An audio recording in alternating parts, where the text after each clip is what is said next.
Good morning, everyone, and a warm welcome to you all. My name is Taimur Ahmad, and I'm the CEO of Latin Finance. Thank you all for being here, and a special thanks to DGA for granting us this fantastic space for this event this morning. We're delighted to be here.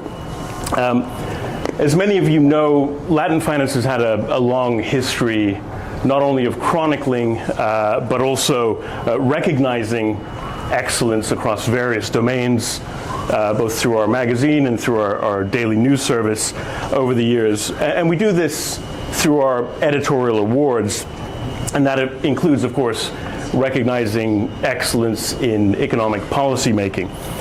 Over the nearly 4 decades that we've been engaged in this effort, it's not often that we give an accolade to a policymaker who's presided over an economy that has actually contracted in the year in question.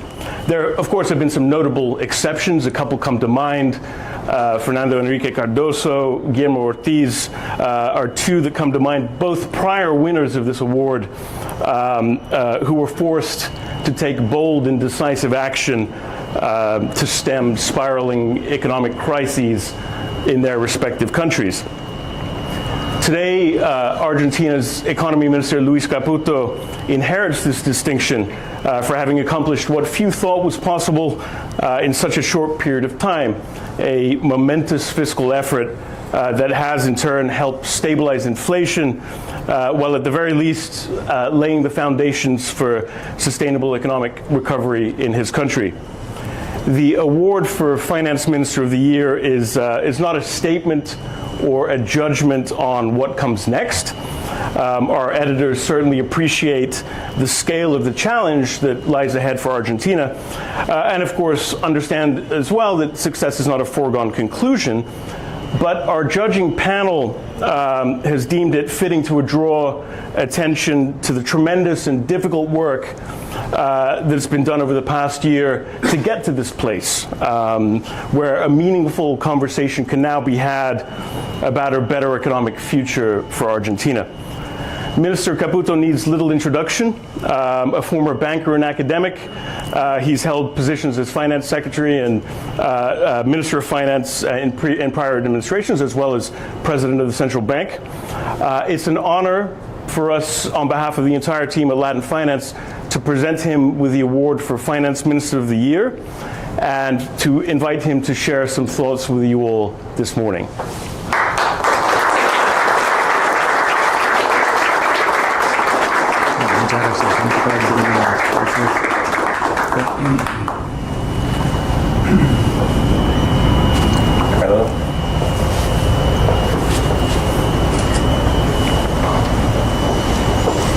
Bueno, okay. Bueno, thank you, first of all, very much everybody for coming, but thank you, Latin Finance, for this award. I'm really honored and grateful for receiving it. Needless is to say that I am receiving this award in representation of the entire economic team. It's a group of outstanding professionals and even better people who are making a tremendous effort to really change things in Argentina. I also have to thank my wife and family and the families of all the economic team, but because let me tell you, it's not an easy job to be a public servant in Argentina. So I also know all the effort that our families are making to allow us to fulfill our dream to change things in Argentina. I would, you know them pretty much, all of the economic team, but I would like to mention, of course, the team who are here, and also the very few that stayed in Buenos Aires, starting for the magnificent central bank president that we have, Santiago Bausili, who said that there was no chance he was going to join the government, but somehow the forces of heaven convinced him, and he's now here. The great Pablo Quirno, our Secretary of Finance, and also my good friend. We have with us also Vladimir Berning, somewhere around, the Vice President of the Central Bank, the Chief Financial for the Central Bank, Federico Furiase, Master Genius. Here we have Vladimir too. We have the new kid in town that needs no introduction, Jose Luis Daza, a star that is coming at the right time to help us. So thank you, Jose Luis, for doing this move. That, as you know, he was living in New York, so coming to Argentina is not only a proof of faith, but also a confidence in all what we are doing. So thank you very much, Jose Luis. And also the ones who are staying in Buenos Aires, our Chief Economic Advisor, Martín Vautier, our Chief Financial Analyst, Felipe Núñez, and our Secretary of Hacienda, Carlos Urban. So I'm truly thankful to all of you. And as I said, this is an honor, for all of us. I also wanted to thank all the ministers and secretaries of the cabinet, because we truly are a team in Argentina who are just there for essentially for patriotism, no without any political aspirations, and of course I want to give special thanks to the person who is actually making all this possible, who is the president of Argentina, right? A person who a few years back decided to defy the status quo and defeated all the political spectrum in surprising and shocking the world.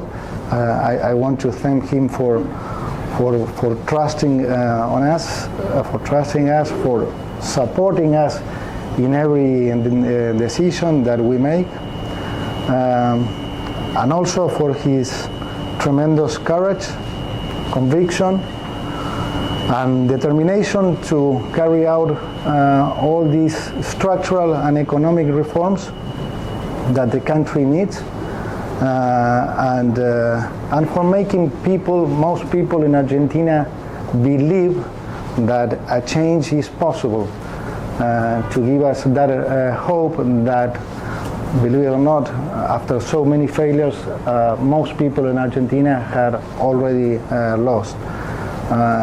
So I think he's an outstanding professional, a super smart person, an honorable person, and someone, as I said, with the conviction to really change history.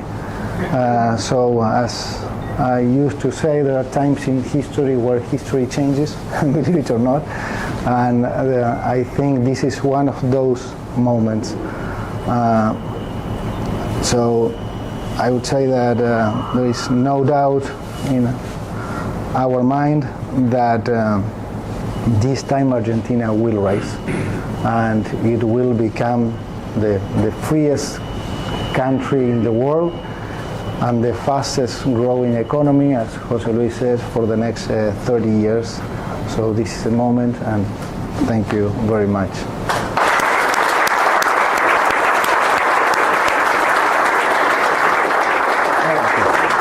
Thank you.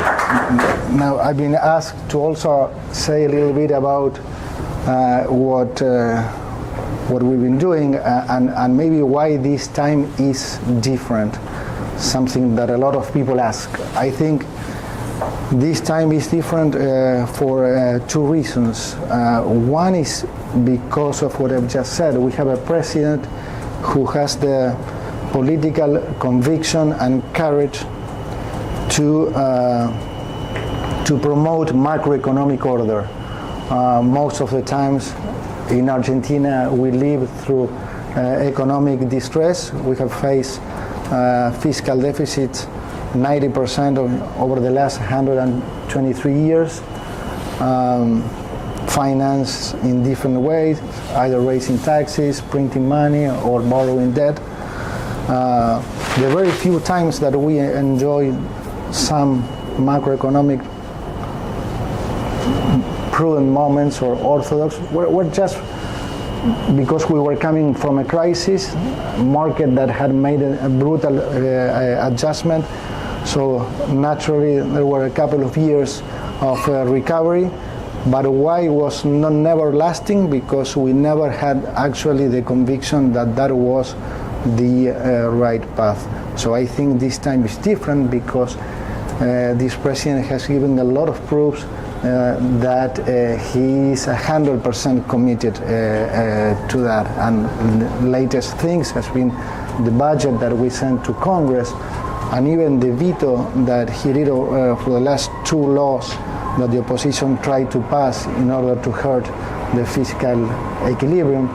And so he's constantly given these proofs. And the second reason is because this is not a program and an administration that is based on promises. We are actually delivering.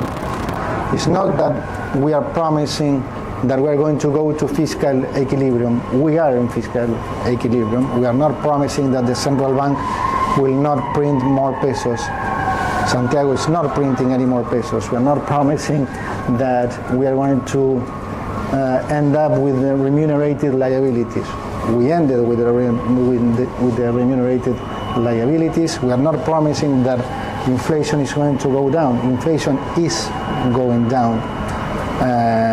And so we think that is a significant difference, because Argentina had and still has no credibility as a country. And as you know, to do policy making, credibility is a raw material.